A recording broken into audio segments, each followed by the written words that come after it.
Bienvenue, bienvenue au premier tour de Rouze. Donc, un événement qui se veut autour de l'agriculture. Donc c'est une première. L'idée de ce reportage, c'était de montrer le lien entre l'expression du terroir et les microbes. On les a mis à place sous friche, c'est plus du fenier à présent. Les bons feniers comme ce matin, les rangs meilleurs, les vins nouveaux, là c'est cette propriétaire. Mylène Souvigné, l'agronome, et dont les recherches montrent que lorsque l'on apporte, notamment dans la vigne, du petit lait, lorsque l'on apporte de la dilution de pain, de la dilution de levain, lorsque toutes ces infimes dilutions, en fait, ont une grande activité sur les soins des plantes. Voilà. Bon, alors, le cochon, il va donner un fumier, alors, moyennant toujours des dilutions, qui va favoriser les parties racines des plantes. Le cheval, il est à la fois lourd, certes, mais il a une légèreté qui fait qu'il est lié ou relié à l'élément air. Et le fumier de cheval, il pourra être en priorité donné lorsque l'on recherche des fleurs. Eh bien, quand la constellation du chien se lève ou se levait, c'était au moment des plus fortes chaleurs. Et voilà, le terme de canicule vient de là. Et la vache, notamment, va, par sa bouse, va aider à ce que se réalise bien cet échange entre les minéraux du sol et les débris végétaux. Et c'est ce que l'on appelle l'humus, en fait. Un sol riche en matière organique ou un simple compost offre des conditions idéales pour le développement naturel d'une bactérie non pathogène. L'exposition à Mycobacterium vaccae peut fonctionner comme antidépresseur car elle stimule la production de sérotonine et de noradrénaline. D'accord, ok. Bonjour mesdames et messieurs, grand plaisir.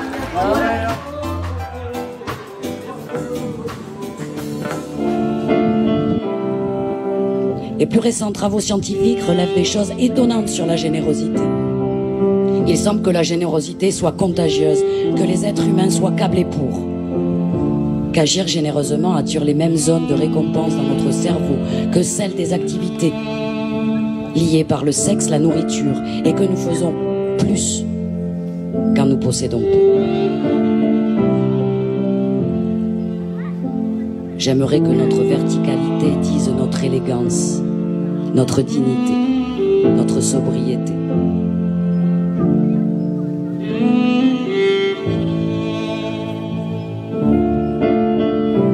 Peut-être sommes-nous acculés à devenir tendres.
Qu'est-ce qui amène en fait à cette plante à être vraiment très en poussante, très croissante, jusqu'à arriver à un autre stade qui pourrait par exemple être les grands champs de tournesol ou les grands champs de maïs, où là on a vraiment une expression du fruit qui est énorme en fait. On a des grosses têtes de tournesol, on a des très gros épis de maïs.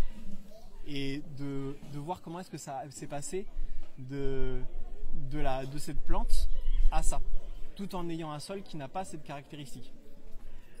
Donc si on retourne au niveau des sens, on peut aussi faire une autre expérience, de voir comment on va être dans le champ de maïs ou dans le champ de tournesol qui lui est très très haut, et de voir qu'en fait au niveau du son, au niveau de la vue, il n'y a que ça qui domine.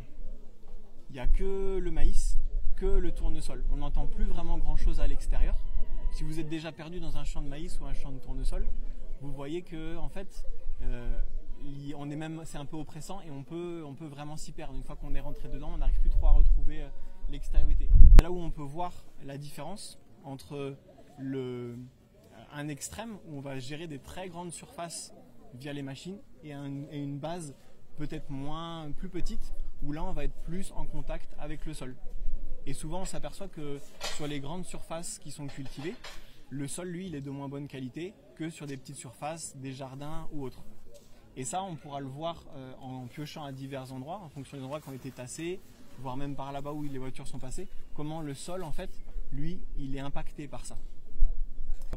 Mais surtout il y a beaucoup d'apports de matière organique, que ce soit des fumiers, Jam pourra vous en parler aussi, que ce soit des fumiers, que ce soit du paillage, tout ça en fait, ou des purins, va permettre au sol en lui-même de devenir plus aéré, moins compact et plus apte à recevoir la vie, et ce qui va aussi se matérialiser in fine par la croissance des plantes. Mais ce ne sera pas au détriment du sol, et ce ne sera pas en étant lié vraiment à l'introduction de chimie ou l'introduction de produits. Ce sera le sol en lui-même qui sera capable de nourrir cette plante.